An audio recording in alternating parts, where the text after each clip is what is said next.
Bonjour à tous et bienvenue sur ma chaîne État des Jeux. Alors, on se retrouve aujourd'hui pour la présentation de Citadel, 4ème édition, donc un petit jeu de stratégie, de bluff, avec des cartes et des pièces d'or. Alors, donc, on va voir ça, Citadel. Donc, un jeu de Bruno Feuilles-Duty, édité par Winrider Game, et édité aussi par Edge pour la version française, enfin traduite. En tout cas, l'illustration, déjà, au niveau de la boîte, alors je connais pas les anciennes éditions, enfin, je crois que j'ai dû connaître la première ou deuxième édition, mais ça remonte à trop loin. Mais en tout cas, celle-là, au niveau de la boîte, elle est vraiment magnifique. On voit tous les personnages à peu près qu'on peut retrouver dans le jeu. Ça représente vraiment bien le jeu Citadel. Ah donc alors, Citadel, hop, c'est pour du 10 ans et plus, à peu près, entre 2 minimum forcément et 8 joueurs, mais je crois qu'on peut jouer à plus. Parce qu'en fait, là, la version 4ème édition comprend les extensions, je sais plus comment elle s'appelle, la Cité Sombre. Donc je pense qu'on peut jouer à beaucoup plus. Donc 10 ans et plus, de 2 à 8 joueurs donc, ou plus, et pour des parties de 30 à 60 minutes. Alors au niveau de la petite description, devenez le maître de la cité. Dans Citadel, votre but est de bâtir une cité prestigieuse, avant que vos adversaires ne parviennent à construire la leur.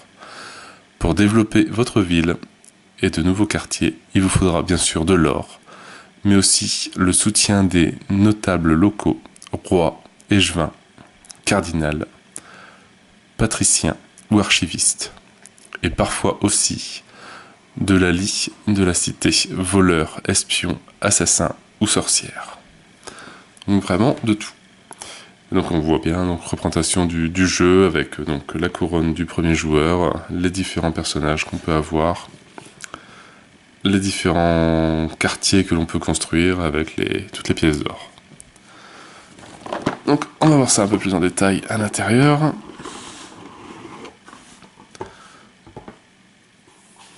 Donc dedans forcément on retrouve le livre de règles, donc avec le détail de tout ce qu'il y a dedans, donc 27 personnages, 27 jetons, des aides de jeu, des couronnes, pièces d'or, des jetons de mandat de réquisition, des jetons de menace, 30 quartiers uniques ou merveilles, 20 commerçants, 12 nobles, 11 militaires et 11 religieux. Voilà, les premières parties, donc les personnages qu'il faut prendre, il conseille de prendre les personnages du jeu de base pour vraiment bien expliquer les règles. En tout cas, le livre est bien fait, bien colorié, des bons petits exemples de parties, de comptage de points, etc. À la fin, voilà ici, on a un tableau si on veut changer un petit peu le style de jeu. Il nous conseille de prendre certains personnages, selon si on veut un jeu un peu plus bourrin, un peu plus stratégique, etc. Et après, l'explication en détail de tous les pouvoirs, enfin des pouvoirs des différents personnages. Donc on voit qu'il y en a quand même un bon petit paquet.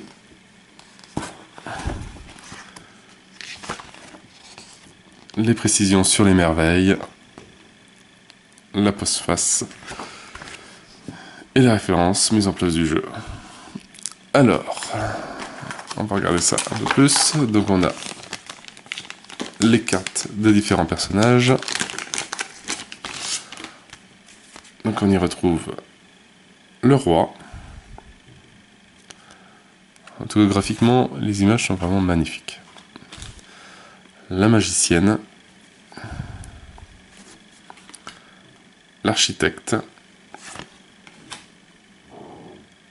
Alors, je sais pas si c'est le ou la condottière.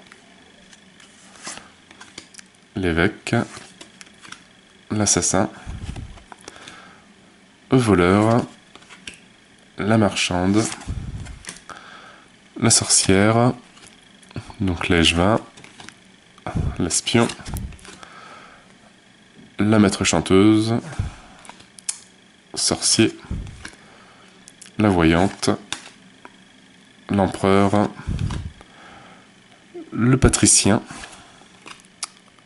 l'abbé, le cardinal, l'alchimiste, le négociant, la navigatrice, l'archiviste, diplomate, le capitaine, la reine, l'artiste, le bailli. Et donc ça, c'est les différentes aides de jeu. Hop. Où on retrouve voilà, ce qu'on peut faire pendant le tour, les différents types de quartiers, parce que forcément il y a des types de quartiers qui vont correspondre aux différents personnages qu'on veut prendre, le calcul des scores, et c'est tout. Alors dedans on retrouve aussi des pions, voilà, qui reprend tous les personnages qu'on vient de voir, donc ils sont un peu des aides-mémoire pour savoir les personnages qui sont en jeu. Donc ça, il y en a autant avec les mêmes images, le même chiffre pour savoir qui joue dans l'ordre de jeu. Voilà. Alors ça, on a vu que c'était, je ne sais plus.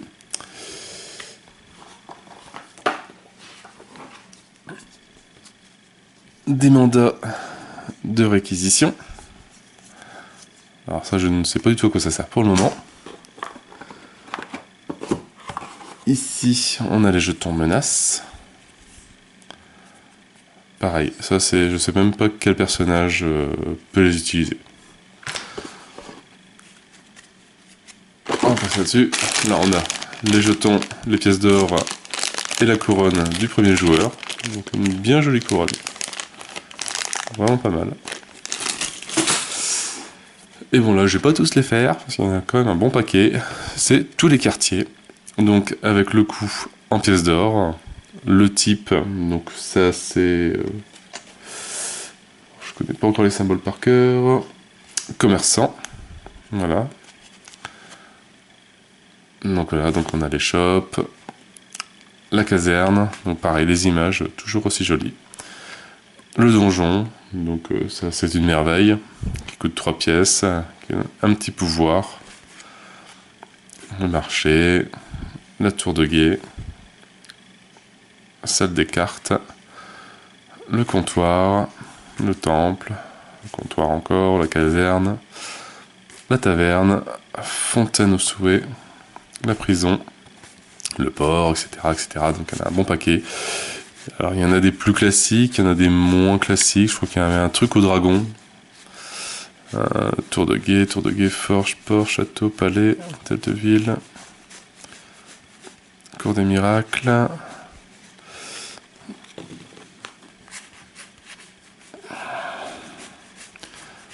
Alors forcément c'est la seule carte, voilà. Le dracoport. Donc c'est vrai que... Bon, pourquoi pas. Un petit dragon, c'est vrai que ça avait l'air d'être un jeu plus ou moins un petit peu réaliste. Bon, ça va aussi, c'est vrai qu'il y a des sorciers. Donc bon, on va oublier les réalistes. Mais voilà, donc il y a plein de quartiers différents.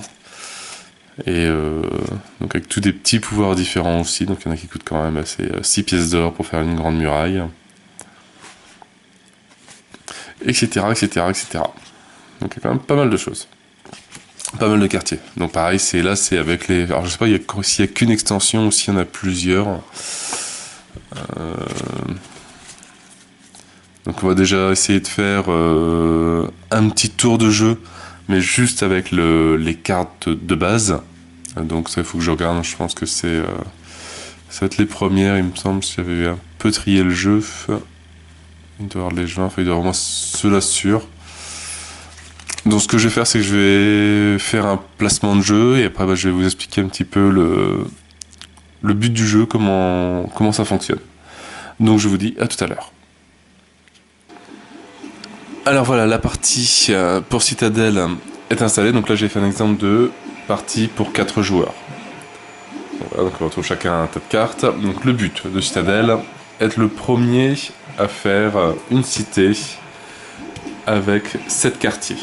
Donc là, on commence avec 4 retournés qu'il va falloir acheter. Et donc pour gagner, il faut être le premier à en faire 7, à en poser 7, à en acheter 7. Donc au niveau du placement du terrain, bon c'est pas compliqué, donc là j'ai pris uniquement le jeu de base, donc pas les extensions, ni les cartes pour les personnages en plus. Je suis parti sur les 8 personnages classiques, donc on a l'assassin, le voleur, la magicienne, le roi, l'évêque, la marchande, l'architecte et le condottière. Donc chaque joueur a 4 quartiers dans sa main. Il commence avec 2 pièces d'or et la couronne est donnée au joueur le plus vieux. Alors le joueur le plus vieux, qui est donc désigné premier joueur, prend les cartes personnages. Donc je vais vous les présenter un petit peu quand même. Donc on va commencer par l'assassin, elle qui permet d'assassiner un autre joueur de son choix. Donc à son tour, elle va désigner un joueur, donc soit le voleur, magicienne, le roi, l'évêque, marchande, architecte ou condottière. Et donc ce personnage-là ne pourra pas jouer. La marchande, elle reçoit une pièce d'or supplémentaire à son tour, donc ça je vais voir ça après. Et chaque quartier commerçant dans sa cité, lui apporte une pièce d'or. L'évêque, lui, la cité de l'évêque est protégée contre les personnages de rang 8. C'est-à-dire que le rang 8, c'est la condottière qui permet de détruire un quartier. Donc au moins l'évêque est protégé. Et chaque quartier religieux lui rapporte une pièce d'or. Le voleur, lui, pareil, il doit citer un joueur, et ce joueur lui donnera tout son or. La magicienne, elle, permet d'échanger ses cartes, la totalité de ses cartes avec celle d'un autre joueur, ou d'échanger des cartes de sa main contre le même nombre de la carte de la pioche. La condottière, le condottière, permet de donc détruire un quartier en payant son coût de construction -1, et chaque quartier militaire lui rapporte une pièce d'or. L'architecte, elle, permet de piocher 2 cartes supplémentaires, et son permis de construire est de 3 quartiers. Logiquement, on ne peut construire qu'un quartier par tour. Le roi, bon, lui n'a pas un énorme pouvoir, mais assez intéressant quand même. Il permet de prendre la couronne pour devenir le premier joueur. C'est lui qui permettra de choisir son premier joueur. Et chaque quartier noble dans la cité lui rapporte une pièce d'or. Et voilà, donc on a fait le tour des 8 personnages. Donc on les mélange.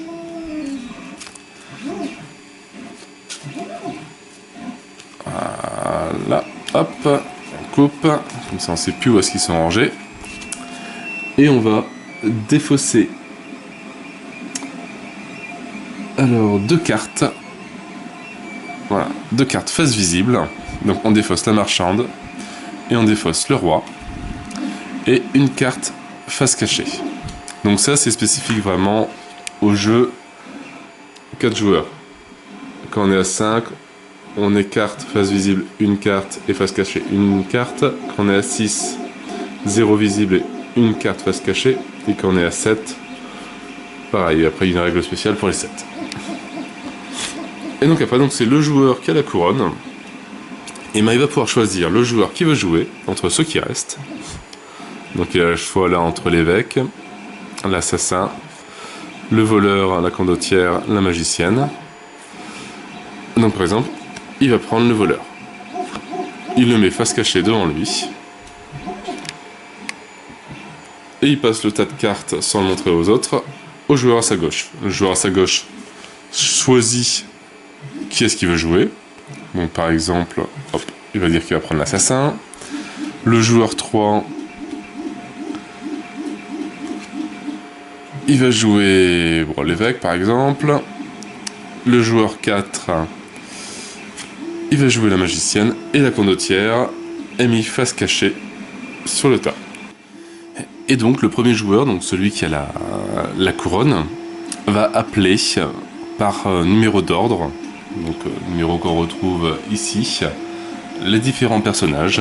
Et le personnage qui aura donc par exemple donc l'assassin en question doit se dévoiler. Donc par exemple j'appelle l'assassin, donc je sais que c'était lui. Voilà, il se dévoile et c'est à son tour de jouer. Donc c'est pas parce que je suis le roi enfin celui qui a la couronne, que je vais jouer forcément en premier. C'est vraiment du 1 au 8. Si j'ai pris le 8, forcément je jouerai en dernier. Donc là, l'assassin se dévoile. Et donc là, c'est à son tour de jouer. Alors soit il prend 2 pièces à la banque, soit il pioche 2 cartes, 2 nouvelles cartes quartier. Il en choisit une sur les deux, et l'autre, il la met à la défausse. Donc on va déjà regarder ses cartes, voir ce qu'il a, qu'est-ce qu'il va pouvoir construire, vu qu'il a pour le moment que 2 pièces.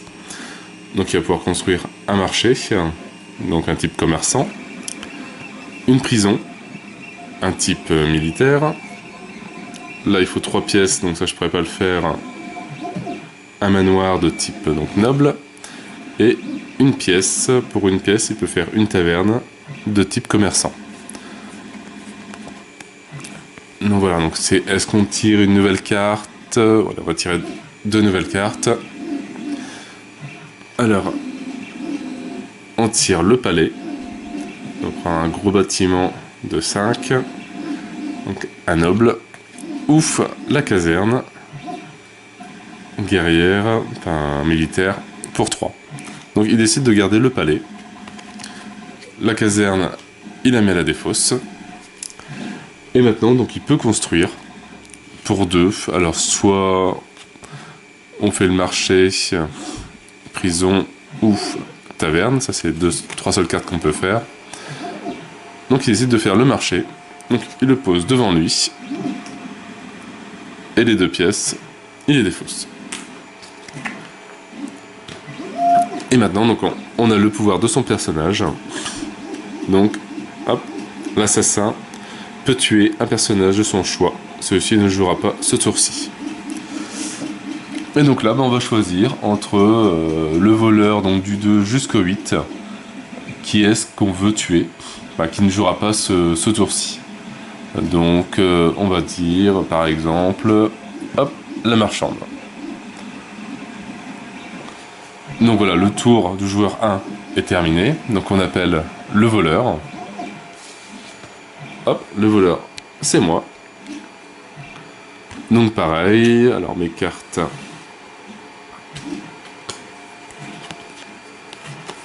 Qu'est-ce que j'ai comme carte? J'ai des grosses cartes. Un dracopore, donc pour 6, qui est une merveille. Et marquer 2 points supplémentaires à la fin de la partie, donc c'est pas négligeable. Le port qui vaut 4, donc ça je peux pas construire. Un monastère qui vaut 3. Le marché qui vaut 2. Un terrain. Donc moi je vais tirer 2 pièces supplémentaires. Enfin, je vais prendre 2 pièces supplémentaires, donc ça m'en fait 4. Et on va faire un port. Et je défausse mes 4 cartes. Et comme je suis le voleur, donc je peux désigner, je peux piller le trésor d'un personnage de mon choix. Donc quand le personnage détroussé sera révélé, il donnera tout son or au voleur. Donc on va essayer de détrousser au hasard, on va dire la magicienne. Donc hop, on appelle la magicienne. Non, je sais plus où est-ce qu'elle est. C'est l'évêque. Voilà, la magicienne. Donc décaler, révéler, le voleur lui détrousse ces 2 pièces. Donc elle, on va voir ses cartes en main. Voilà, une cathédrale, un château, bon, des gros bâtiments. Donc, premier truc, elle va tirer 2 pièces d'or en plus. Et de toute façon, elle peut rien construire. On appelle le roi il n'y a personne. L'évêque. Notre joueur 4. Donc l'évêque, lui, son pouvoir, c'est les protéger des personnages de rang 8. Et chaque quartier religieux dans sa cité lui apporte 1 pièce d'or. Donc là, pour le moment, il n'y a encore rien construit. Et avec 2 pièces, qu'est-ce qu'il va pouvoir nous faire ? Et c'est bien, c'est que du religieux, c'est qu'il en a plein. Mais bon, ça sera. Donc il a 2 temples, il pourra pas faire les 2, vu que c'est 2 mêmes cartes identiques. Donc il va construire un temple. Voilà. Et là, le tour est terminé. Chaque personnage rend son personnage. Comme il n'y a pas eu de roi, la couronne ne change pas de place. Et on refait pareil, donc le joueur qui a la couronne remélange tous les personnages.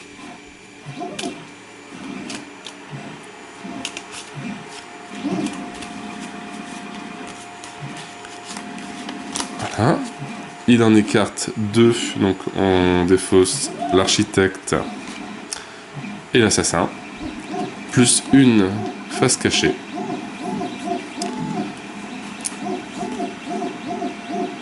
Et donc là, on a deux pièces. Est-ce qu'on a des grosses choses à construire? C'est vrai qu'on a le Draco.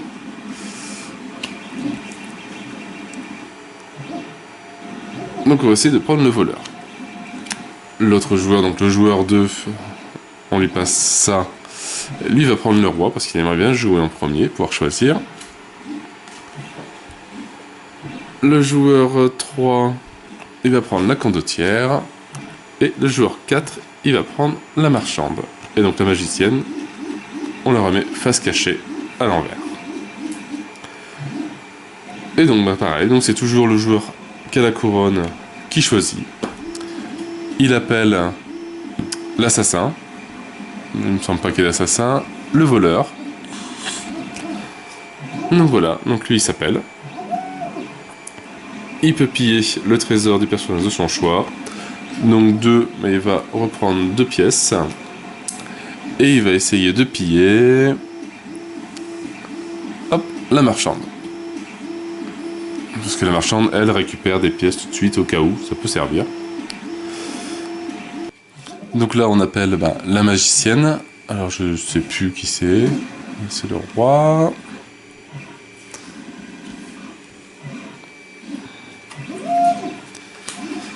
Il n'y en a pas. On appelle le roi. Donc c'est lui. Donc la couronne, le roi prend la couronne. Et c'est lui qui débutera. Enfin, qui choisira son premier personnage. Et chaque quartier noble dans la cité lui apporte une pièce d'or. Enfin, dans sa cité. Donc le quartier noble, c'est la couronne. Lui, il a juste des commerçants. Donc, il gagne pas de pièces en plus. Est-ce qu'il pourra construire quelque chose? Un militaire. Bon, il va prendre les 2 pièces. Et il s'arrête là. Donc le roi, l'évêque. Je pense pas qu'il y ait d'évêque. La marchande. La marchande qui est ici. Donc qui était le joueur, on va dire joueur 4. La marchande, elle reçoit une pièce supplémentaire. Donc dès que elle est dévoilée, le voleur lui vole ses pièces. Encore. Et elle, donc elle reçoit une pièce supplémentaire d'or, donc pareil, il va recommencer encore. On s'acharne sur lui.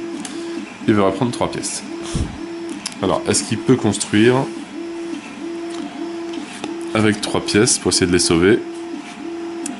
Eh ben toujours pas. Il n'y a que des gros bâtiments, lui. Et après, on appelle la condottière, enfin le condottière. Alors lui peut détruire un quartier en payant son coût de construction -1. Qu'est-ce qu'il peut construire? Avec 1, peut-être pas grand-chose. Le temple, il l'a déjà fait, donc il peut plus le faire. Donc il va tirer 2 cartes. Oui. La bibliothèque, qui permet de garder les 2 cartes que l'on tire au lieu d'une. Et le laboratoire, on peut défausser une carte pour recevoir 2 pièces d'or. Ça peut être pas mal. Par contre, il faut quand même 5 pièces. Donc on voit que s'il veut faire ça assez rapidement, il a intérêt à essayer de prendre le voleur, qui permettra de voler des pièces aux autres joueurs. Et voilà, donc le tour est terminé. Donc on ramasse. Donc avec un, donc il peut rien construire. Donc là on ramasse toutes les cartes.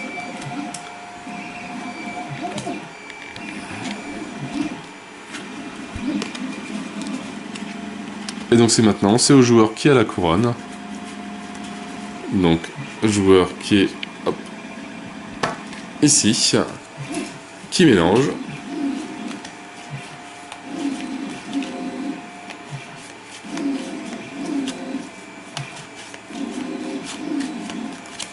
Voilà. Hop. Il défausse l'assassin et la condottière, plus une face cachée. Et lui, il choisit. Donc...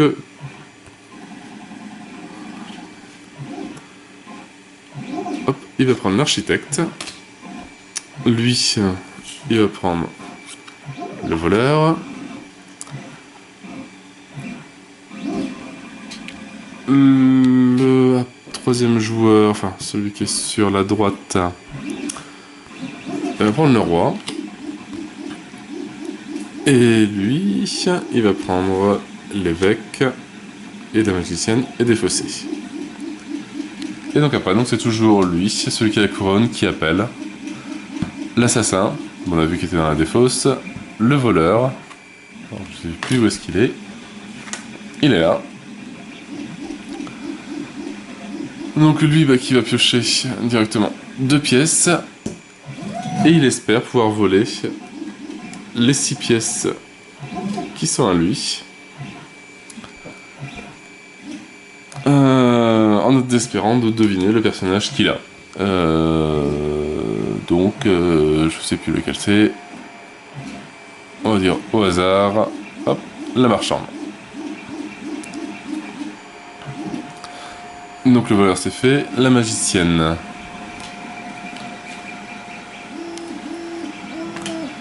Non, le roi, il n'est pas là non plus. L'évêque. Le joueur là, l'évêque. Alors lui l'évêque, qu'est-ce qu'il va nous faire avec ces 6 cartes? Avec ces 6 pièces? Eh bien, il va nous construire le dracoport. Donc ça va, le voleur n'a pas pu les piquer. 5 et 6. Et la première phase, c'est vrai que oui, il prenait 2 pièces en plus. L'évêque, c'est bon. La marchande. J'ai oublié le roi. Excusez-moi. Le roi qui était là, le 4. Et ça a pas trop regardé ces cartes. Donc le roi, lui, bon, hop, il prend 2 pièces supplémentaires. Hop, et il va construire 1, 2, 3, 4 et 5. Voilà. Donc on a joué l'évêque. Et maintenant il nous reste l'architecte. L'architecte qui pioche 2 cartes supplémentaires. Et il peut construire 3 quartiers d'un coup. Donc il va tirer des cartes, donc par défaut on en tire 2, et il tire pioche 2 cartes supplémentaires, donc ça nous fait un total de 4 cartes pour moi. Et on en jette une, donc on en garde 3.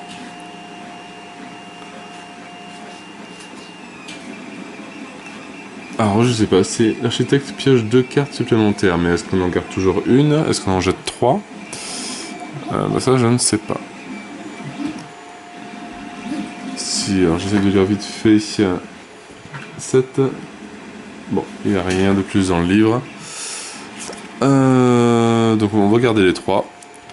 On va acheter la forteresse. Et avec 2, qu'est-ce qu'on va essayer de construire? On va construire une échoppe. Et il n'a que 2 pièces, donc il pourra faire que ça.